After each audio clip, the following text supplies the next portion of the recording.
Amkafalina indray tompoko lasy tompoko vavy ny tsidihana ny tokantranonao amin'ity alahady hariva ity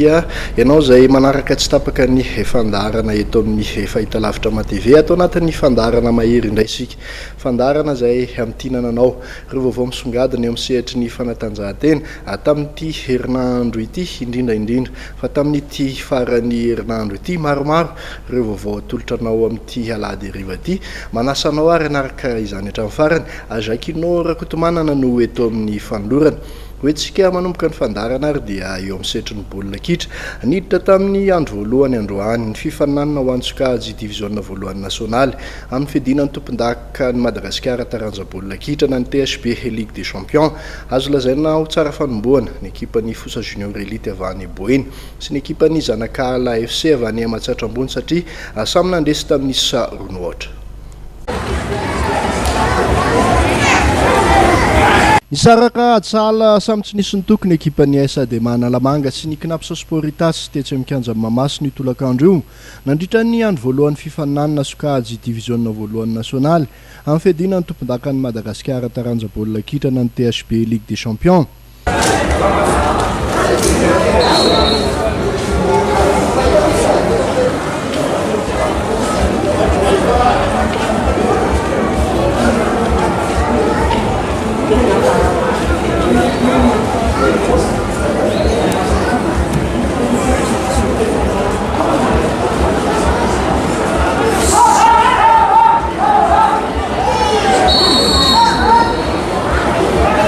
Ity lalao ity izay nisan'ny be mpiandry indrindra tamin'ireo lalao efatra natao satria ny tompon-daka ny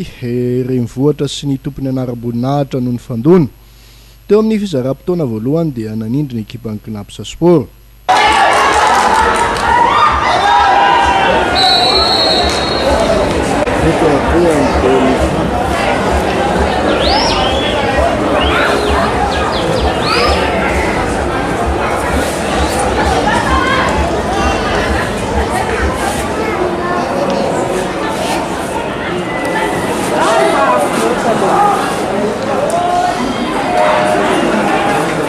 Hita ny tambesatra kosa ny arerahana ho azy ireo teo amin'ny fizaram-potoana faharoa ny ekipan'ny SAD indray ny nanindry.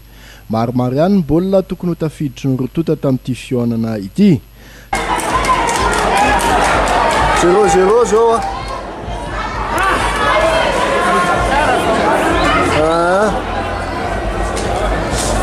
Courage.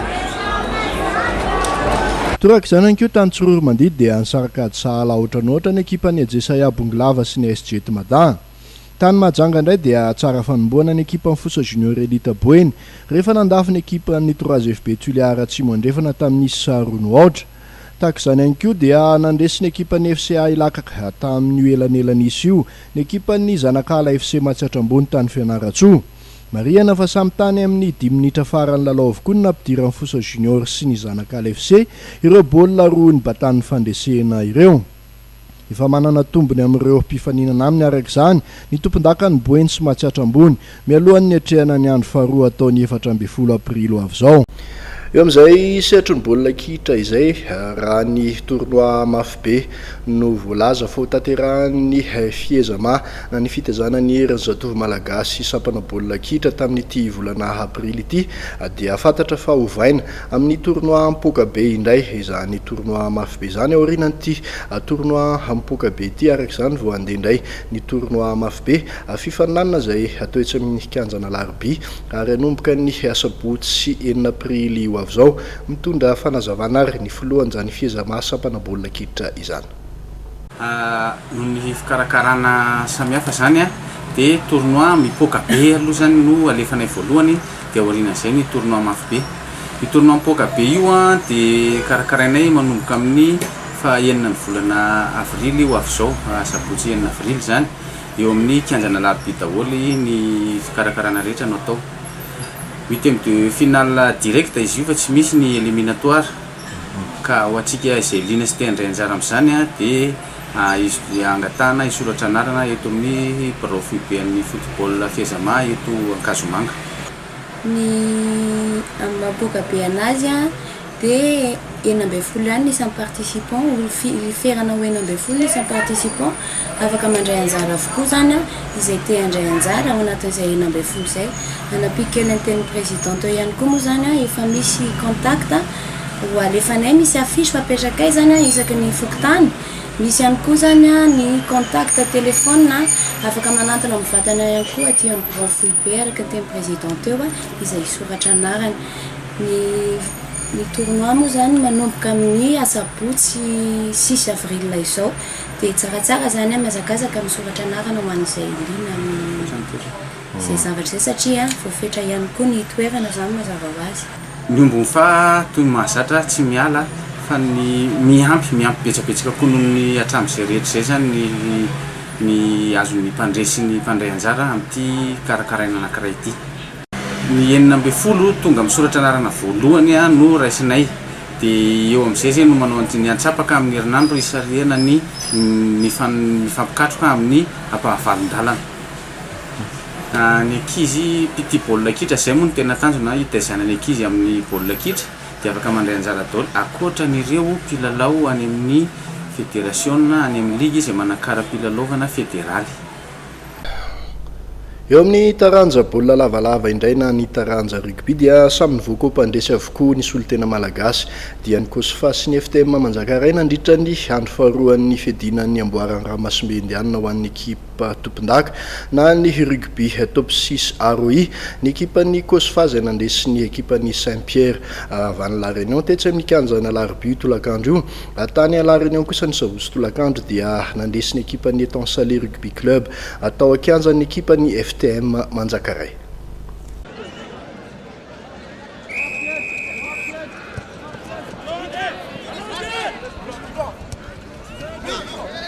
Adiny samy malagasy ny famarana ny fifananana rugby top 6 ROI izay atao eto Madagasikara ny 14 aprily ho avy zao. Samy mivoaka ho mpandresy avokoa matsy ny COSFA sy ny FTM Manjakaray nandritra ny andro faharoan'ity fiadinany amboaran'ny Ramasimbe Indiana ho an'ny ekipa tompondaka ity ka samy nitanany larana voalohany atao amin'ny vondrona nisy avy. Tetsy amin'ny kianjana Larby aloha dia nomontsany ny ekipan'ny COSFA tamin'ny isa mavesatra 2-4 ny ekipan'ny Saint-Pierre SC avatsy La Réunion. Nanjakan'ny ekipa miaramila tanteraka ity lalao ity. Ny alohan'ny fialan-tsasatra dia efa nitarika tamin'ny isa 1-5 ny COSFA. Toraka izany ihany koa tany La Réunion ny sabotsy tolakandro teo dia navita nandresy ny ekipan'ny Etansale Rugby Club tamin'ny isa 5 ny ekipan'ny FTM Manjakaray tao amin'ny vondrona ilany. Ny tompo-tanàna nefa nitarika tamin'ny isa 10 teo amin'ny 70 minitra voalohany. Iady ny larana fahatelo amin'ity fifaninanana aty amin'ny faritry ny Ramasimbe Indiana ity araka izany amin'ny 14 aprily io ny ekipan'ny Saint-Pierre RC sy ny Etansale RC izay samy avy any La Réunion. Ny larana fadimy kosa no edivan'ny ekipan'ny Island Blues avatsy Maurice sy ny ekipan'ny Desperados Rugby Club Mitsapere avy any Mayotte izay samy efa resin'ny COSFA sy ny FTM avokoa. Raha ny fahitana ireo vokatra ireo dia navita ezaka goava ny rugby malagasy tamin'ity fifaninanana aty amin'ny faritry ny Ramasimbe Indiana. Tamin'ity herinandro ity ihany dia nohararotana ny fahitana ny filovaovaoan'ny fédération malagasy ny taranja volleyball taorin'ny nalany azo filovaovaon'ny fédération malagasy nyty taranja volley ity tokoa dia nisy ny resadresaka ny fanaovana tamin'ny tahinany Andriamanantena makasika ny tetikasany ao anatin'ny efataona manaraka taorin'izany fahalaniny tany Tuileary tamin'ny farany herinandro lasirimo no anaovana an'izany fifidianana izay mpitantana ny fédération malagasy ny taranja volley izany. Tanterahana ny Egypte ny voalohany ka hatramin'ny 1 ny volana aprily ho avy zao ny andiany 7 sy 4 arivo ny fiadinan'ny amboarany Afrika isatarika taranja volleyball. Ekipan'ny GNVP na ny Gendarmerie Nationale Volleyball no isolotena ny firenena malagasy amin'izany. Maly sabotsy tolakandro tamin'ny rora sasany nanainga ny tompondaka Madagasikara no sady tompondaka ny faritra fahafitony Afrika. Mpilalao 14 sy mpanazatra 2 ary mpitantana 3 moa no mandrafitra ny délégationna malagasy. Ny alohan'ny fiangana dia tonga nakatsodrano tany amin'ny filoham-pirenena Andry Rajoelina ateny amin'ny lampam-panjakana Ambotsoroatra amin'ny fianakaviam-ben'ny GNVB notarin'ny sekretera-panjakana miadidin'ny gendarmerie pirenena ny jeneraly Richard Ravalomanana ny alatsinainy maraina teo. tamin'ity fotoan'ity moa no nanaovan'izy ireo tatitra ny anaram-boninahitra efa azony dia ny batany mbalo sesy ny tompon-daka nasionaly sy ny batany intelo ny tompon-daka ny ranomasimbe indianina sy mifaritra fahafito aty Afrika. Ity amboara faran'ity izay natolotra izy ireo ny filoham-pirenena satria efa lasa nitanteraka. Andeha hanao Coupe d'Afrique Egypte dia intelo izy intelo sesy no efa nahazon'io coupe atao amin'ny zone 7 atao amin'ny Océan Indien dia efa azontsika tanteraka zany le coupe anankiray zay no izay efa azoky azy zay monsieur le président dia ity atolotra amin'ity zany monsieur le président intelo nazonazy. Tetsakilan'izay dia antsodrana azy ireo avita be amin'ny fiarovana amin'ny voninahim-pirenenan'i Egypte Iandry Rajoelina. Indrindra mampirisika anareo ary hoeto ho avo hatrany ny voninahim-pirenena mba asehoantsika fa manana ny toerany maizy azy Madagasikara ary indrindra manana mpanao fanatanjahantena indrindra amin'ny taranja volley izay mitondra ny reharehan'ny firenena mitondra avo zany faneva-pirenena zany eo anatin'izay fifaninanana ho ataonareo koa tsara tsodrano ary mavitasoa amin'izay fifaninanana hoatrehanareo zay. Ankoatray dia nanolotra 500 tapitrisa ariary ho an'ny GNVB ny filohan'ny Repoblika hoentina miatrika io fifaninanana kontinantaly io. Nampanantena moa ny tena ny fahapetraka any amin'ny Akademia Nasionaly ho an'ny fanatanjahantena izay atsangana atsoatsy ny amboara azo ny atleta malagasy tamin'ny fifaninanana raisam-pirenena tahaka izao. Teo am-pamaranana dia nampanantena ny anao izay tratry ny herin'ny ekipan'ny GNVB izay tarihan'ny kolonely Hernien Rakotomalala amin'ny fandehanany any Egypte io. Ny anao ny tsaratsara kokoa noho ny tamin'ny taona 1914 arak'izany ny tanjona ho azy ireo. Saivina tokoa mantsy falarana faha 12 tamin'ny ekipa 420 nandray anjara no nisy ny GNVB atany Egypte tamin'ny taona 1914 io. Tonga nanotrona ny GNVB tamin'izany fanomezana tsodrano moa ny mpitantana vaovaon'ny Federasionina Malagasy ny taranja volleyball no tarihin'ny filohany atahina ny Irina Handriamanantena. Arak'izany dia samy laza ny fahavononany hiatrika io fifaninanana kontinantaly atao any Egypte io avokoa na ny mpitantana na ny mpanazatra na ny mpilalao eo anivon'ity ekipan'ny Gendarmerie Nationale Volleyball ity na ny GNVB ao anatin'ity fanadihadiana ity ary no resahan'ireo mpitantana izay tarihan'ny filohan'ity GNVB ity ny colonel Rakotomalala Hernien sy ny kapiteny Eric ary ny mpanazatra Honoré Razafinjatovo ilazany fahavononany hiaro ny voninahim-pirenena amin'izany fifaninanana atao any Egypte izany. Ny tanjona moa zany dia hoe ny atafantatra hoe quart de finaliste zany hoe tafiditra amin'ilay valo voalohany amin'ireo ekipa manerana ny Afrika zany. Ny fanomanana dia efa nanomana foana moa zany tao aorianan'ireny fiadenan'ny tompon-daka ny faritra fahafito izay natao teto amintsika zany tamin'ny volana febroary lasa teo. Amin'ny maha hoe miaramila ny ekipa ny Gendarmerie pirenena dia vonona foana. Tsy hoe akory hoe miandry fanampiana aty amin'ny filohan'ny Repoblika vao nomana izay fa miomana foana arakin'ilay mentalité amin'ny miaramila hoe vonona foana amin'izay ilananao zany dia izay no isaorana be da be amin'ny filoham-pirenena zany na amin'ny ampahany be da be ary ny antoka manontolo ny fandehanana any asika. Mivoatra ny volley afrikanina maître aiza ho aiza ny fahafantarana an'izay manokana ho an'ny Gendarmerie pirenena efa nisy ve ny fijerenan'ireo mpifanandrina amin'ny fifaninanany? Ny ekipa hoe mety efa hita aloha zany anankiefatra 5 eo zany fa ny atao hoe langage technique angambany dia hoe le secteurny service réception iny foana zany no mihatsara zany ny afrikanina amin'izao fotoana izao. Zany hoe iny zany mila talemana tsara zany maîtrisena tsara amin'le fanaovana baolina. Za zany nahita tamin'ny nanomboka tamin'ny herintaona tamin'ity taona ity zany ny ekipan'ny Gendarmerie Nationale zany mihatsara amin'ny resaka service ary amin'ny resaka réception. Araky ny voalazombenombieny teo moa zany dia hiatrika an'io fifaninanana ny Afrika io ny Gendarmerie Nationale Volleyball isorana ny fitondram-panjakana izay filoha mihitsy no nanome ny fitaovana hoentimanana nyty dity zany. Ny fanomanana aloha zany raha ataoko hoe ary teknika stratégique dia tsy nijanona nanomana ny GNVB taorianany reny zone 7 reny. Zao zany raha hiazo any Egypte dia farafatarany 28 tsika dia efa mandeha satria raiky amin'ny 30 ny volana marsa no hiatombohan'ny lalao zay atao any amin'ny ankapobeny zany a dia tena iroso tanteraka amin'ny fanomanana ny dia hiezaka hitondra ny vokatra farak'izay tsara satria nareo mahafantatra fa tsy moramora zany miatrika lalao iraisam-pirenena ny Afrika zany. Ny fahavonona zany vao vita ny CCOI dia efa nanomana zay nanana ny stress kely zay une semaine dia miverina zay nanao entraînement. Ny sehatra africaine zany erantsika malala fa somary avo ambony noho le teo dia somary namafisina kokoa zany ny fanomanantena indrindra fa amina défense na haute na basse dia ny zahana zany zay ny zahana irindra zany zay dia ao anatin'ny tena fametrahana an'le technico-tactique kely faraparana zany zay zao dia inona ny fanamby apetraky ny mpilalao ary amin'ny fitrehana ny fifaninanana ny Egypte. Ny africaine zany hita milanjany ny valeurany dia ny mpilalao tsirairay zany samy natsapa hoe tsy maintsy mila ezaka zany avy amin'ny tena mba hafana zany mifanampy ao anatin'le ekipa dia mifavonoa zany ambony ary ezaka zany ianao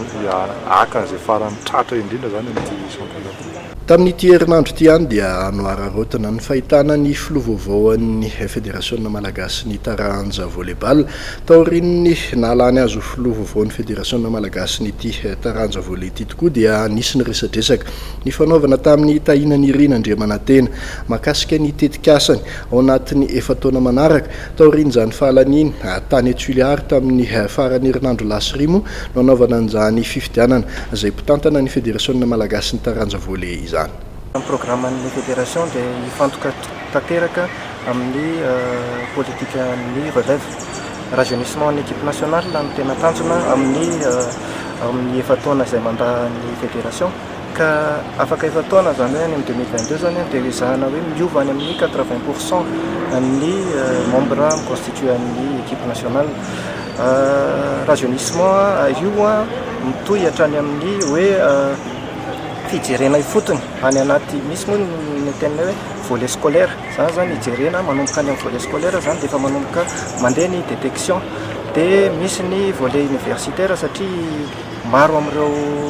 mpanao volley mpilalao volley no mianatra eny amin'ny ambaratonga ambony eny dia noho izay fianaran'izay dia mety tsy nanao volley intsony dia reny zany ezahana no contacter andrareo reny. Ao anatin'ny volley ihany koa ao anatin'ny programme ihany koa ny lazatsika hoe volley loisir. Ireo indray moa zany volley loisir dia ireo mpiasa na orinasa izay tsy afaka miditra aty amin'ny ligue dia karakaraina ny volley loisir. Efa misy moa zany amin'izao fotoana izao izay ny ligue teo aloha no manao anazy dia tohana ny fédération ny initiative manao ohatran'ireny. Dia ao anatin'ny fikarakarana koa ny volley V1 vétéran tsy adino ny fédération reny satria be dia be ny équipe nationale taloha reny zao ohatra tia hanao volley fa tsy afaka le noho ny taona izay mandroso dia tsy afaka manao an'izay. Hifantoka bebe kokoa ny beach volley. Ny beach volley koa dia isan'ny lara-pahamena ho an'ny fédération beach volley satria eritreretinay ny hifaninana amin'ny compétition internationale maromaro izay vita ka ny beach volley no mora indrindra ny koan'ny fandefasana ny mpisolotena ny Madagasikara zany. Beach volley satria hoe olona roa na telo ianao dia efa afaka misolotena Madagasikara mora kokoa ny mandefa an'izany hoe ekipa roa zany na olona roa na telo zany isolotena Madagasikara noho ny volley classique izay hitantsika teo fa vola betsabetsaka ihany zay vao mahalasa n'ireo misolotenantsika ireo. Programme anasan'ny fédération koa ny fiaraha-miasa amin'ny ligue. Misy ligue 12 ny ligue misy amin'izao fotoan'izao fiaraha-miasa izay aseho amin'ny alalan'ny fanomezana matériel satria zany mahosa ny ligue any amin'ny faritra ny fandefasana ny instructeur mampanao formation satria isika manana arbitre international afaka manao recyclage any amin'ireny ligue reny satria misy arbitre reny afaka manao an'izany tsika manana entraîneur manana niveau ambony dia alefa any reny entraîneur instructeur reny mba manao mampitombo ny ahavo teknika any amin'ireny ligue any amin'ny faritra reny. izay zany amin'ny ambangivangony ny programmanasany fédération. Raha ny akaiky indrindra dia ny lalao nosy aiza ho aiza ny mahakasika an'izay président? Ya, zay mihitsy zao ny échéance akaiky indrindra lalao nosy izay tanterahana ny fahasivy-ambin'ny volana jolay any Maurice. Efa eo ampandaminana ny liste ho finalisena ny liste ho avoaka ny liste ny présélectionné zay misy 20 moa zany ny ho an'ny zazalahy ary 20 ho an'ny zazavavy dia ho avoaka izay liste zay ary manomboka ny regroupement fampifondronana amin'ny voalohan'ny volana avril. Ny entraîneur national moa zany tonga dia lazaiko eto fa misy any Andriamatoa Jean-Michel Roche sy Madame Léa. Ireo zany no andraikitra ny équipe nationale tsika vavy. I Andriamatoa Honoré izay entraîneur ny GNPB ary misy ny entraîneur Nono avy any Tuliary izy io. Ireo zany nandrafitra ny entraîneur ny sélection atsika. Hoentsika manakatona ny taranja iraisana dia ao anatin'ny fanomanantena tanteraka hiatrika ny fifananana IHF Trophy 7-20 amin'izao fotoana izao. Ekipa pirenena malagasy taranja handball sokajy cadette sy junior etsy amin'ny kianja mitafona Korondrano no manomatena ireto tovovavy malagasy hiatrika ny IHF Trophy 7-20 ireto mitondra fanazavana mahakasika ity fifananana ity sy ny fanomanantena ny ekipa pirenena malagasy ary ny filohan'ny fédération malagasy ny taranja handball Razafitsalama Fidèle. Manomana an'le ohatran'ny isataona moa zany dia manomana ny IHF Trophy tsika sofa mba misy azy mba mikarakara ny international handball fédération dia mba misy foana ny fandimy zany lasy vavy dia amin'ity taona ity any vavy. Miomana tokotra ny tsika sao cadette sy junior vavy zany dia hiatrika ny éliminatoire ny zone 7 eto amintsika du 22-27 fa saingy misy indro kely fa Maurice zany au dernier moment miteny hoe mety tsy ho afaka satria milaza fa tsy manana toerana tsy manana terrain hono izy anaovana préparation dia mety tsy ho avy dia rehefa tsy ho avy izy mety hiova toerakafa zany le izy satria ho vitsivitsy le amin'ny zone 7 mbola miandry an'izay zany fa dia na winina moa na ho alefa hiaraka amin'ny zone 6 zay na ho alefa hiaraka amin'ny zone 4 isika dia tsy maintsy miomana foana zany satria na le izy 22-27 eto amintsika na du 6 au 12 mai any Afrique du Sud. Manahoana nefa ny toky satria raha vao mivadika amin'ny zone 7 zany tsika dia efa voafondra ireo firenena hiatrika manahoana izay ho an'ny ekisy. Ohatrany tamin'ny herintaona dia efa ohatran'izay tokony teto amintsika ny éliminatoire dia au dernier moment nalefa tany tamin'ny herintaona zao dia zone 6-7 nytambatra zany hoe 15 pays d'Afrique ny lehilahy junior tsika médaille d'or dia ny cadet moa reste en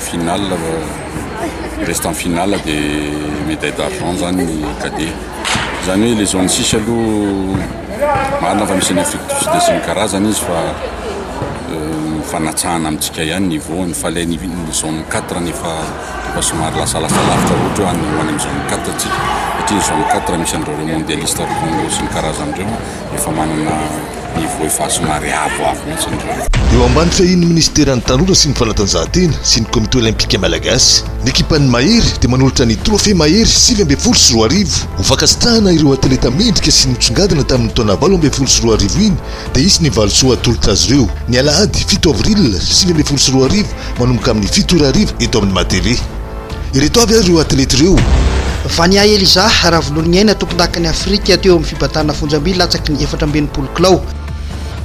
Eric Herman André Titoin tompon-dakany Afrika teo amin'ny fibatana fonjam-by 520 kilao. André Tsilavina Joseph nandrombaka ny medaly alimo nandritra ny fedina tompon-daka eran-tany eo amin'ny bodybuilding latsaky ny 70 kilao. Ouliantsa Rabezon tompon-dakany Afrika teo amin'ny taranja lomano 50 metatra papillon. Cospen nandrombaka ny amboara tamin'ny fedina ny amboara ny ranomasimbe indiana ho an'ny ekipa isatarika taranja basketball. Ny GNVB nandrombaka ny amboara ny faritra fafito ho an'ny ekipa tompon-daka teo amin'ny taranja volleyball.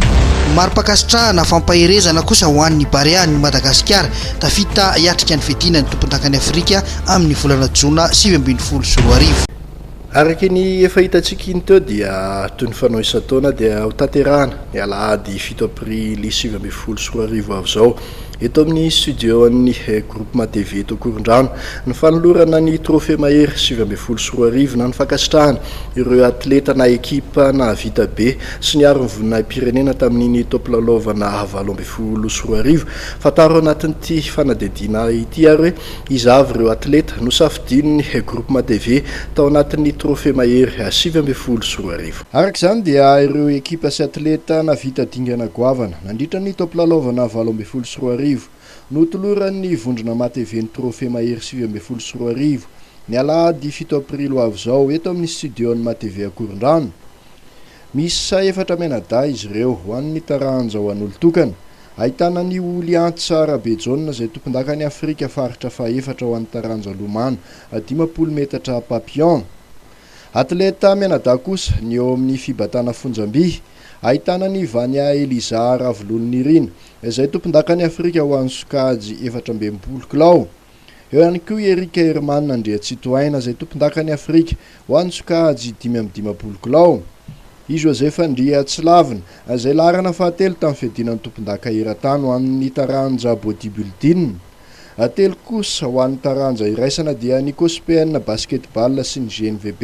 na ny gendarmerie pyrénéenne volleyball izay tompon-daka ny Ranomasimbe Indiana sy ny faritra fafito aty Afrika ho an'ny taranja basketball sy volleyball ny Bariany Madagasikara ho an'ny taranja baolina kitra izay hotolorana fankasitrahana manokana noho ny fahatafitany any amin'ny dingana famaran'ny CAN 2024 atao any Egypte ary farany dia tsy adino ireo atleta tanorana vita esaka goavana tamin'ny taona 2024 sy 2025 imika sy fanira somaromaka no safidin'ny fandarana mahery hotolorana fankasitrahana noho ny fisogadinany teo amin'ny taranja fanamorina fiarakodia na ny slalom makasika izay fandarana mahery sy ny manodidina izay hatrany dia hikarakara kilalao ao anatin'ny gazety sy ny télé indray ny sampana fanatanjahantena eto anivon'ny vondrona matv afika kilalao izay rahana amin'ny mpanohana ny Shoprite Madagasikara ivoaka ny androny zoma ao anatin'ny gazety mahery moa ny fanontaniana sy ny pitsopitsony makasika izay kilalao karakarain'ny vondrona fanatanjahantena eto amin'ny matv izay isy ny fanontaniana roa karazana ao anatin'izany kilalao ataontsika izany ao aloha ny fanontaniana makasika ny gazety mahery sy ny fandarana mahery eto amin'ny fahitalavitra matv eo ihany koa ny fanontaniana makasika ny Shoprite Madagasikara ny andro ny alahady moa no ampahafantarina amintsika hoe iza no nahazo izany loka atolotry ny Shoprite Madagasikara izany meloha izay nefa dia ny alarobia tolakandro amin'ny 10 ora riva no afara fanaterana ny tapakila izay hitatsika ao anatin'ny gazety mahery ny zoma makasika ity lalao Shoprite mahery ity loka avy amin'ny Shoprite ho teo ny atolotra amin'izany misy ny bon d'achat izay tsy apozina ny zavatra omen'ny Shoprite manasantsika mpakafy ny fanatanjahantena manaraka ny fahitalavitra matv sy ny gazety mahery ary ilalao anatin'izany lalao Shoprite mahery izany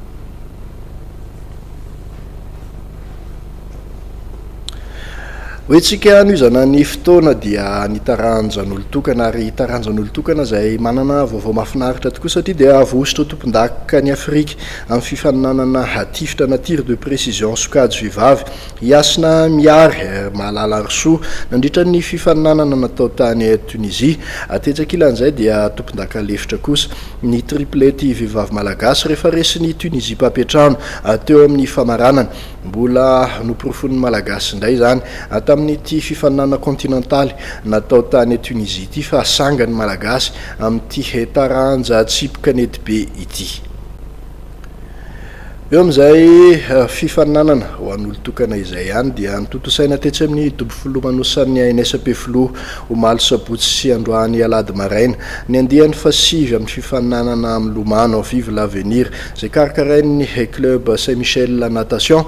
mbola tsy mitsahatra mitombo hatrany ny fatokisan'ny mpanohana ity club ny Saint-Michel Natation ity ka nahatonga ireo mpanohana marobe tetsakilan'izay dia nitombo ihany koa nisan'ny mpandray anjara satria ity dia club sivy manerana ny nosy tonga namaly ny antso ny mpikarakara tao anatin'ity Vive l'Avenir andiany fa sivy ity zany hoe ny andiany 7 sy 4 hatreto nahitana fahombiazana indrindra ho amin'izany fifaninanana milomano Vive l'Avenir izany.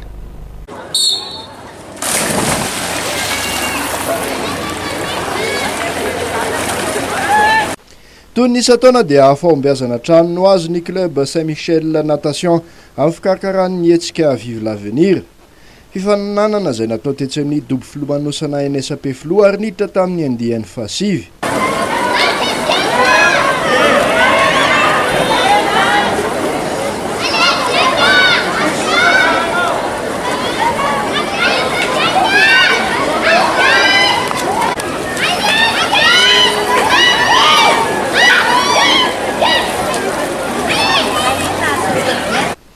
Samy namaly ny antso ny mpikarakara avokoa ireo ligue-baritra eto amin'ny nosy tamin'ity andiany fa sivy natao tetsy amin'ny NSAP Floa tamin'ny farany herinandro ity. Club 14 moa ny fanitsana tamin'izany tao anatin'ny sokajy taona 3 lasy vavy dia ny Avenir Benjamin ary ny Minime Plus na ny Open.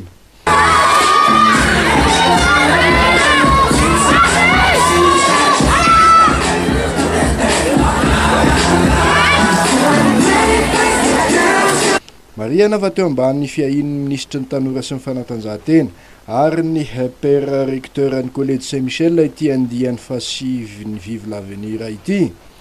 Nanambara moa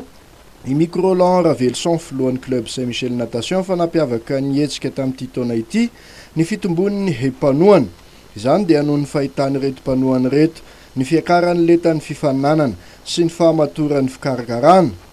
Ankoatrizay dia maro tamin'ireo club tsy nandray anjara tamin'ny Vive l'Avenir teo aloha ihany koa no tonga ny faninana.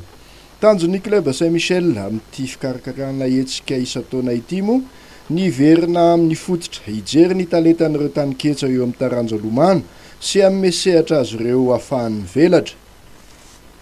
Eo amin'ny taranja taekwondo indray dia fantatra fa ho tanterahana any Tuileries ny faharoan'ny volana aprily io avy izao ny fifidianana izay mpitantana ny fédération malagasy ny taranja taekwondo WTF rehefa nisy ny disadisa teo amin'ireto mpitantana ireto. Voafaritra moa hoe ny any Tuileries no hanatanterahana an'izay fifidianana izay. Misy anefa ireo filohana ligy milaza fa tsy nahazo fanasana sy tsy maharaka ny mahakasikasika ity fifidianana ity mihitsy nefa napetraka atao any lavitra any ny fifidianana ny mpitantana vaovaon'ny taekwondo Madagasikara. Nilaza sy ny antso ny mpanao gazety ary izy ireo mahakasika an'izay tsy fahazahoany sy tsy mazava amin'izy ireo eo amin'izay fifidianana atao any Tuileries izay. Ny mahagaganay ny vakinankaratra zany ligue vakinankaratra dia izahay dia manana an'ity certificat de conformité ity mivoaka tamin'ny 20 mars farany teo. Dia ity ny attestation de fonction amin'ny maha président ligue ny vakinankaratra anahy nefany mahagaga dia izao hatramin'izao mbola tsy nahazo ny convocation izay vakinankaratra amin'ny maha membre ny AG ny ny fédération malagasy ny taekwondo. Dia zay eo indrindra no mahagaganay fa ny vakinankaratra. Ny convocation tonga aty an-tanako dia milaza fotsiny hoe atao any Toliary ny fifidianana amin'ny 2 avril amin'ny 10 ora maraina. Tsy misy toerana ato zany hoe aiza ny toerana anaovana azy dia le convocation koa tsy misy ordre du jour. Zay zany mahita hoe misy vice de forme ihany zavarity satria raha jerena dia tokony nisy comité électoral dia zay comité électoral zay nefany ny assemblée générale no manapaka an'izay. Ny mikasika ny daty fifidianana tokony ihany koa ny assemblée générale no manapaka satria ny assemblée générale no tosika hoe manana fahefana faratapony eo anivon'ny taekwondo malagasy araka ny eo anatin'ny statut zany. Ny alalamanga manokana dia mieritreritra ny tsy andeha ho any Toliary. Ny antony raha mifantatray dia misy ireo ligue tsy natsona satria mifampitsakina zany izay tsy nahazo convocation akory anatrika ny fifidianana io. Fito zany no voalaza fa hoe makany anatin'ireo fito ireo dia misy ligue anankiroa Androy sy Eltra Mangoro izay fahalako anazy tamin'ity taony ity vao hita zany hoe fijeriko azy a dia karazana ligy vao miforonina izy io. Ny ligy Antsirabe a Avakinankaratra zany a dia Haute-Matsihatra dia na Morondafa Menambe a dia tsy voantso amin'izany zavatra zany. Aminay zany a fomba fijery a dia tsy madio tsy mangarahara ny fivitanana izay ho président en ligue ny président fédération atao any Tole azy. Ny ligue Matsiatra zany dia anisan'ny ligue efa nijoro ela, manana équipe nationale maromaro ngamba ny hatramin'izay. Dia somary gaga ihany zay ny amin'le tsy nahafahanay nanao an'le fifidianana ny ligue izay anisan'ny tsy ahafahanay mifidy amin'le fifidianana président ny fédération. Ny antony zany araka ny voalaza hoe nanongana izay nefa izay tsy nanongana an'le président teo aloha. Faharoa koa zany a maro leo ligue tsy nandray anjara tamin'ny championnat de Madagascar janvier karakarain'ny fédération teo. Dia voalaza zay hoe tsy nandray anjara dia tsy mahazo le taratasy ahafahana mifidy. Ento dia somary gaga ihany zay hoe ao anatin'ny texte milaza ve zany hoe tsy rehefa tsy manao championnat de Madagascar zay dia tsy mahazo manangana ny ligue ara-dalàna. Hoentsika mamarana fandarana ary nyty ariva ity dia sarotsy dia fahitantsika loatra fanadihadiana ny tena maromarina kokoa eto amin'ny fandarana mahery no tanterahana tetsy amin'ny dôme RTA Korondrano tokoa mantsy ny sabotsy tolakandro teo ny fiadinan'ny tompon-dakana Analamanga eo amin'ny taranja bodybuilding na ny big tana 7 sy 4 arivo nisongadina tamin'izany ny club ny BBA izay nahazo ny larana voalohany tamin'ireo sokajy 4 ny faninanana. Nampiseho ny fifehezan'ny malagasy ny taranja bodybuilding ireo atleta sy club nandray anjara nandritra ny fiadinan'ny tompon-dakana Analamanga na ny big tana 7 sy 4 arivo natao tetsy amin'ny dôme RTA Korondrano ny sabotsy tolakandro teo.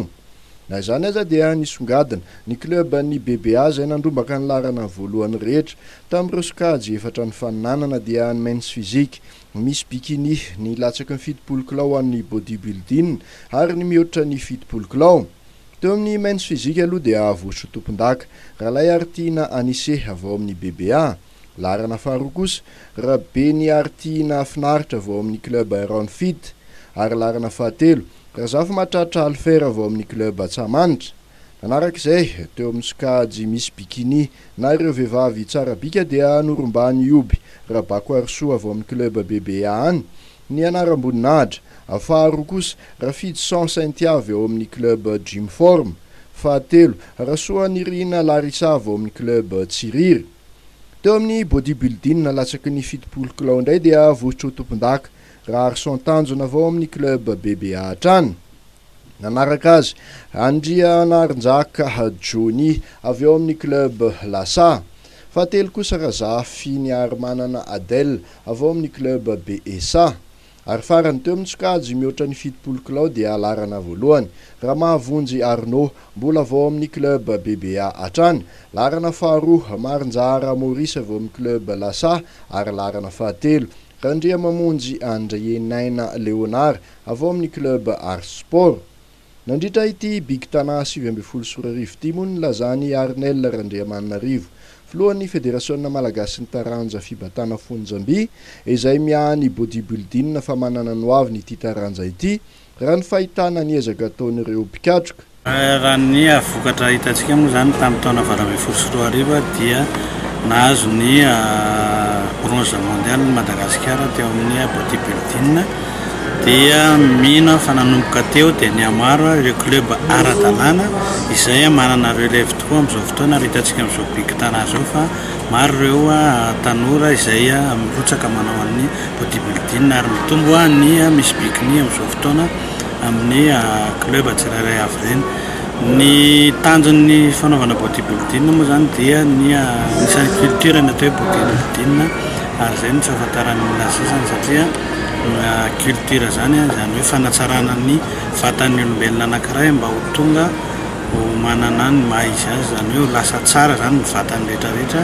na ny vatana ambony zany na ny vatana ambany dia tsy hoe mitovy amin'le sasany hoe ny fekely ny sandrakezabe. Zay zany no anisan'ny ampianarina amin'izao fotoana izao hoe ny fanaovana bodybuilding dia fitezam-batana ary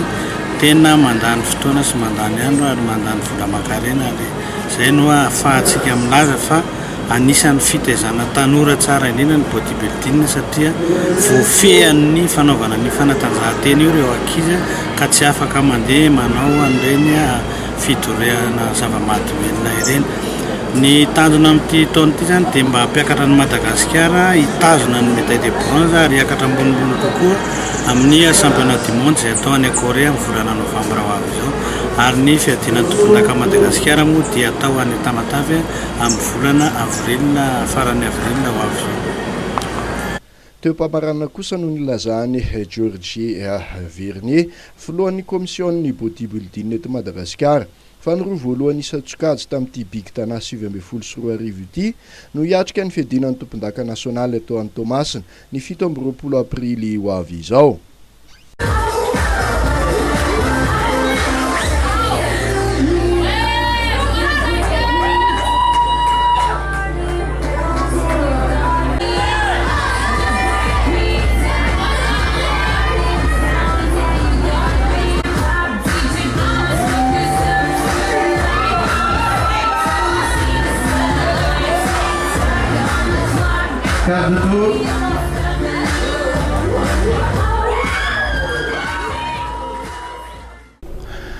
Dia iny vaovao mahakasika an'ireo tovolahy tsara vatana sy ny vehivavy tsara bikiny ihany koa no entintsika manakatona fandarana mahery amin'ity riva ity